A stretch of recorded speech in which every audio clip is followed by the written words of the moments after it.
തൂവെള്ള സ്വപ്നങ്ങളിൽ ഒളിഞ്ഞിരിക്കുന്ന കറുത്ത വിഷം. കൊറിയൻ കൾട്ട് സ്വാധീനത്തിൽ കേരളത്തിലെ കൗമാരം.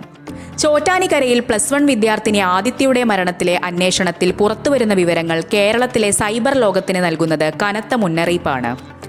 കൊറിയൻ സംഗീതത്തോടും സിനിമകളോടുമുള്ള ആരാധന കൗമാരപ്രായക്കാരെ എങ്ങനെയാണ് നിഗൂഢമായ കൾട്ട് സ്വഭാവമുള്ള ഗ്രൂപ്പുകളിലേക്ക് എത്തിക്കുന്നതെന്ന് ഞെട്ടിക്കുന്ന വിവരങ്ങളാണ് പുറത്തുവരുന്നത്.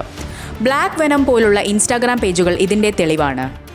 കൊറിയൻ പോപ്പ് ഗ്രൂപ്പുകളിലെ അംഗങ്ങളെ അന്ധമായി ആരാധിക്കുന്ന കുട്ടികളെ ലക്ഷ്യമിട്ട് സോഷ്യൽ മീഡിയയിൽ നിരവധി വ്യാജ പ്രൊഫൈലുകൾ സജീവമാണ്. തങ്ങൾ കൊറിയക്കാരാണെന്ന് വിശ്വസിപ്പിച്ച് കുട്ടികളുമായി സൗഹൃദം സ്ഥാപിക്കുകയാണ് ആദ്യഘട്ടം.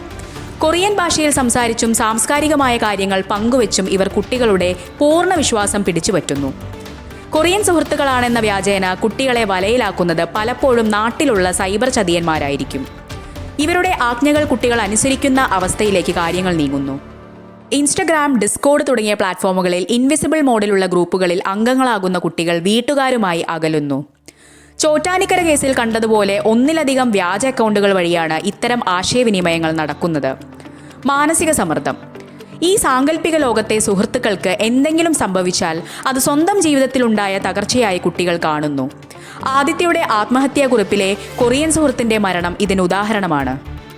കുട്ടികൾ സോഷ്യൽ മീഡിയയിൽ ചിലവഴിക്കുന്ന സമയം, അവർ പിന്തുടരുന്ന അക്കൗണ്ടുകൾ, അമിതമായ കൊറിയൻ ഭ്രമം എന്നിവ ശ്രദ്ധിക്കണമെന്ന് സൈബർ സെൽ മുന്നറിയിപ്പ് നൽകുന്നു. കുട്ടികൾ മുറിയടച്ചിരുന്ന് നിഗൂഢമായ രീതിയിൽ ഫോൺ ഉപയോഗിക്കുന്നുണ്ടെങ്കിൽ അത് ഗൗരവമായി കാണണം. സൈബർ ലോകത്തെ ഈ കൊറിയൻ മായക്കാഴ്ചകൾ ഒരു പെൺകുട്ടിയുടെ ജീവൻ കൂടി അപഹരിക്കുമ്പോൾ ഡിജിറ്റൽ യുഗത്തിലെ പാരന്റിംഗ് കൂടുതൽ വെല്ലുവിളിയായി മാറുകയാണ്.